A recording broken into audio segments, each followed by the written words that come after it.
Ayos ka lang ba? Nag-aalalang tanong ni Kara kay Yuri. Nasa front desk siya at nakatingin sa kawalan. Ha? Napapitlag na sabi niya. Ang sabi ko, kung ayos ka lang ba? Abay kanina ka pang tulala riyan. Oo, ayos lang ako. Alam mo, naninibago ako sa'yo. 1 linggo lang na nawala ka sa sarili. Mula nang, ibinitin pa nito ang sasabihin. Mula nang ano? Mula nang umalis si Dre. Ano ba talaga nangyari sa inyo? Ang saya sa inyo pa nung huli magkasama kayo. Hindi mo naman ikinuwento kung bakit siya talaga umalis. Ano nga ba talaga nangyari sa kanila ni Dre? Yun din ang tanong niya sa kanyang sarili. Mag-1 linggo na mula nang umalis ito pero hindi pa rin ito nagbabalik. Ni hindi ito tumatawag. Gaano ba kahalaga ang bagay na ayusin ito sa Maynila? May aasikasuhin lang daw siya pero babalik din siya. Aniya sa kaibigan. Babalik nga ba siya? Tanong ng kanyang isip. Oo, babalik siya. He promised he will come back. Sabi naman ang isang bahagi ng kanyang isip. Basta, itigil niyo ang construction sa Sitio Pulang Lawa. We have to review this project. Pahayag ni Dre sa staff niyang may hawak ng naturang proyekto. Dahil sa nangyari sa kanyang ama, siya na ang tumatayong CEO ng Benavista Developers Inc. Nilapit sa kanya ang lahat-lahat na responsibilidad sa pamamalakad diyon. It was hard, lalo na't nasa bingit pa rin ng kamatayan ng kanyang ama. But he was praying hard na sana'y malampasan nito ang lahat. He hoped that everything would be alright. Hindi lang para sa daddy niya, kundi pati na rin sa kanila ni Yuri.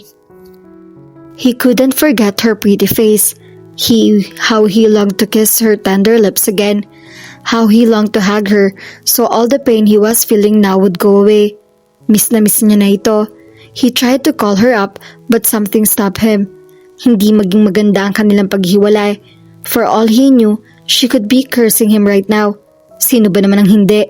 He left the morning after he made love to her. He was a jerk. Hindi niya nagawang aminin dito kung sino ba talaga siya kaya hindi niya alam kung paano ipapaliwanag dito ang lahat. His mind was a mess.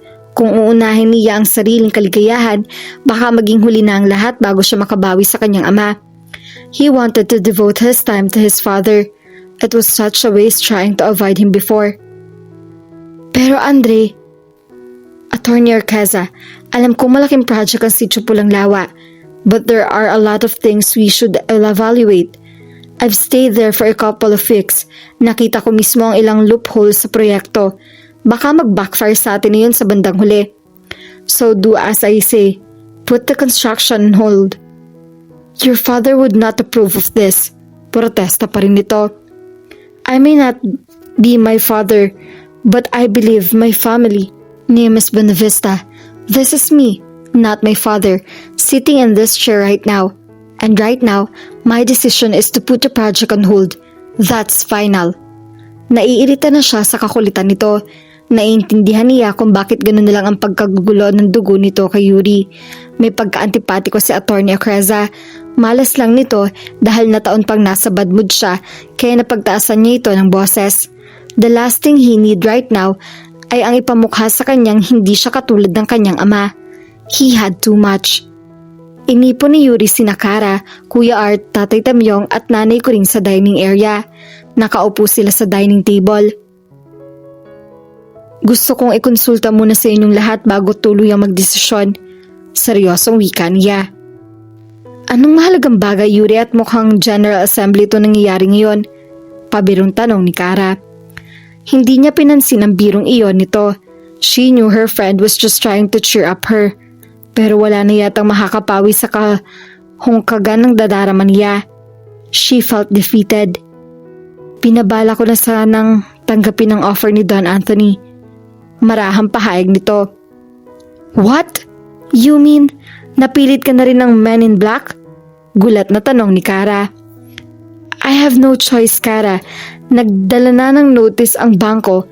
Rematahin na ang buong lugar na ito kung hindi ako makakabayad sa kanila within this month. Saan ako kukuha ng ganong kalaking halaga? Marami naman tayong bisita ani Kuya Art. Pero ngayon lang dumaming bisita natin at kahit matriple pa iyon ngayong buwan, hindi pa rin aabot ang kikitain natin para makabayad tayo ng mga utang.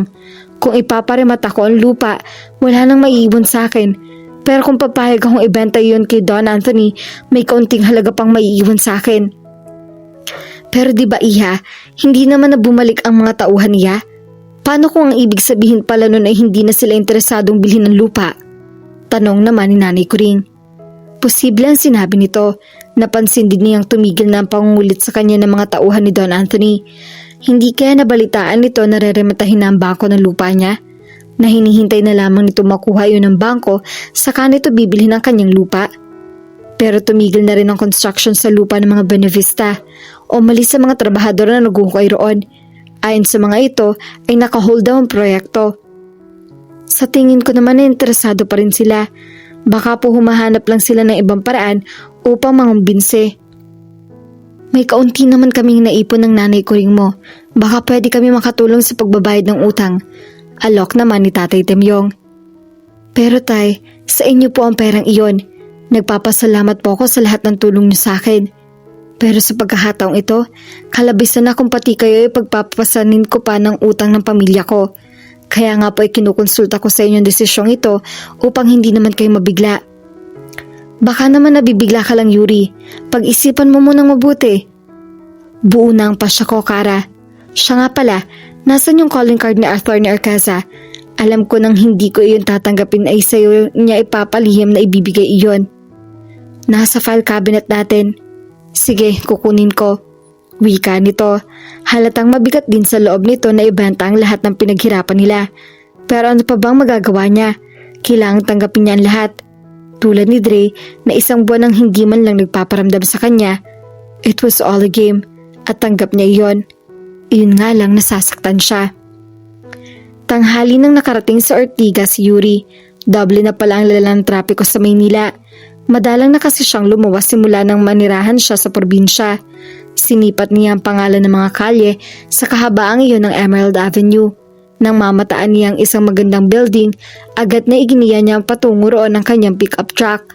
Naalangan siya sa nagagandahang sasakyang nakakasabay niya, lalo na nang pumasok siya sa basement parking.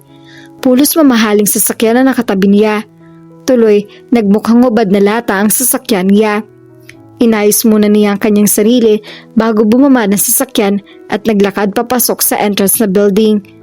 Nang tanungin siya ng guardian sumalubong sa kanya, sinabi niya ang kanyang pakay. Itinuro siya ng information officer sa lobby sa 9th floor ng building. Naroon daw ang opisina ni Atty. Arcaza. Nang makarating siya sa opisina nito, agad naman siyang pinaupo ng sekretarya nito. Nasa meeting pa raw si Atty. Arcaza kaya kung maaari hintayin na lamang niya ito. Naupo siya sa couch sa receiving area at nagbasa ng mga magazine na nakapatong sa ibabaw ng coffee table. Quarterly, publication ng kumpanyang magazine na iyon. Naroon ang lahat ng updates tungkol sa kaganapan ng lahat ng kumpanyang pag-aari ni Don Anthony Benevista hanggang isang larawan ang napukaw sa kanyang atensyon. Larawan ni Dre. Nang basahin niya ang caption niyon, ay tsaka nahayag sa kanya ang totoong pagkatao ni Dre. He was Andre Benevista, Don Anthony's only son. Ito ang tagapagmana ng dambuhalang kumpanya ng pamilya nito. Hindi na siya nag-abalang basahin ang buong artikulo. Bumilis ang pagtahip ng kanyang dibdib. Hindi niya mapaliwanag ang galit na namuo roon. Pakiramdam niya na paglaruan siya at pinagbukhan tanga. Marahil ipinlalo na mag-amang lahat. Hindi siya makuha ni Don Anthony sa santong dasalan kaya ginamit ito ang anak. Maybe that was the reason why Dre left right after that night. Dahil nakakatiyak na itong bagsak na ang iniya at mapapasakamay na iyon ng mga ito. Inilapag niya sa magazine ang coffee at biglang tumayo. Akmang aalis na siya nang pigilan siya ng sekretarya ni Arthur Arcaza. Miss Villarreal, hindi na po ba niyo mahihintay si Arthur Arcaza? Tanong nito sa kanya. There's no need to meet with him anymore. I changed my mind. Tell him I am grateful for his time. Iyon lang at dali-dali na siyang tumalis palabas na opisinang iyon. Tinungo niya elevator at pinindot ang button. Nanginginig sa buong katawan niya sa galit. She felt so used. She felt so betrayed. Nakasabay pa niya sa paghintay sa elevator ang isang matangkad at napakagandang babae. Mukhang modelo ito. Humahamlumuyak ang bango nito. Isang boteng pabango yata ang ipinaligo nito. Nang bumukas ang elevator ay napatda siya sa pagkakatayo nang makita kung sino ang lula niyon. Si Dre at si Atty. Arqueza. Yuri? Bianca? Gulat na sabi ni Dre. Nagpalipat-lipat ang tingin nito sa kanya at sa babaeng tinawag nito si Bianca. Miss Villarreal, wari na bigla si Atty. Arqueza. Andre? Mataray na wika ni Bianca. Lumabas na ng elevator ang dalawang lalaki. Dali-dali siya sumakay roon, subalit maagap siya na pigilan ni Dre. Yuri, wait. Bitiwan mo ako kung ayaw mong gumawa ako ng eskandalo rito. Binawi niya ang braso niya sa hawak-hawak nito. Andre, wika naman ni Bianca. What is the meaning of this?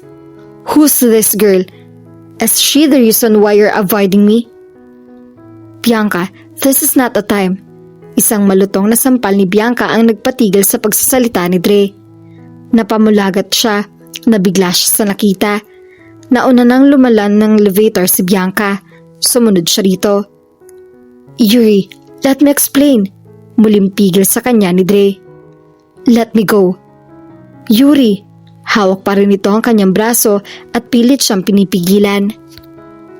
Napagsarahan na siya ng elevator. Out of frustration, marahas na hinatak niya ang kanyang braso. Sa kanya hinarap si Dre at sinampal na malakas sa kanang pisngi. Leave us please, Atty. Arqueza. Utos nito sa kasama. But Andre, anang abogado na halatang natigagal sa ginawa niya. It's alright, just leave us. Sumunod naman si Atty. Arqueza. Nang wala na ito ay nalilisik na mga matang hinarap niya si Dre. You liar! How long do you intend to play games with me? Kaya pala bigla ka nalang naglahong parang bula dahil nakuha mo ng gusto mo. Dahil nakakatiya ka na nababagsak na ang in. At ano ako? Bonus prize sa lahat ng plano niyo mag-ama? O libangan mo dahil sawa ka na sa mga babae mo? No, Yuri. That is not what I want. At sa tingin mo maniniwala ako sa sasabihin mo? You are a stranger to me. Hindi kita kilala. Hindi ko sinabi sa'yo noon kung sino talaga ako dahil ayaw ko magalit ka sa akin. At sa tingin mo, Dre, natutuwa ako sa'yo ngayon? To tell you frankly, you will never get what you want. Mas gugustuhin ko pang rematahin ng bangko ang lupa ko kaysa magmakaawa sa iyong bilihin nyo iyon. Hindi na niya nahinintay ang pagsagot nito. Tinalikuran niya na ito. Nagtungo siya sa hagdan. Nagmamadali na ang paa niya sa pagbabaroon. Ayaw na niyang makita si Dre. What was that? Galit na daluhong ni Dre kay Atty. Arqueza sa opisina nito. Hindi ba dapat ako magtanong sa inyo yan? What was that? I never thought you're dating Miss Villarreal. Nahangising tugon ng abogado. That is none of your business, attorney. Ang gusto kong malaman ay kung bakit narito si Miss Villarreal. She called up for an appointment. May mahalaga raw siyang proposal sa akin. Maybe she is now planning to sell her little piece of land. Hindi ba sinabi ko sa'yo na on hold ang project? I know, relax. The company already lost interest in wooing her to sell her land. Reremetahin na rin naman yun ng bangko, so why bother? We could buy it from the bank anyway. Gusto ko lang makipaglaro sa kanya para makabawi naman tayo sa lahat ng paghihirap para kumbinsin siya. How cruel can you be? You tricked her. Pero sabihin ko sa'yo, hindi kailangan ng kumpanya namin ng mga katulad mong walang utak. Using company's name to pick on someone? How immature can you be, Atty. Arqueza? Pack your things and you're fired. Come on, Dre. You can't do that to me after all I've done for the company. I just did, Atty. Arqueza, and as far as the company is concerned, you've done enough. I'm going to sue you, Andre. You're going down. Can't wait for you to do that. See you in court, Atty. Arqueza. Doon na lang din magkakaalaman kung mayroon ka ba hindi sinasabi sa aking ama. Pinagbibintangan mo ba ako? Hindi na kailangan ng pagbintangan ang nahuhuli. Galit na sabi niya.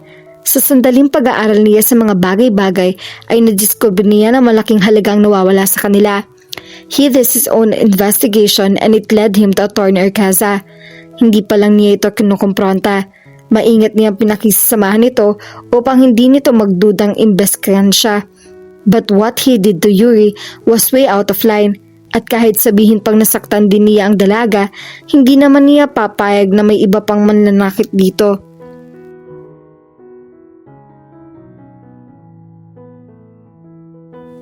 At dito na po nagtatapos ang ating kwento. Sabay-sabay po nating abangan ang susunod na kabanata. Maraming salamat po. God bless and stay safe.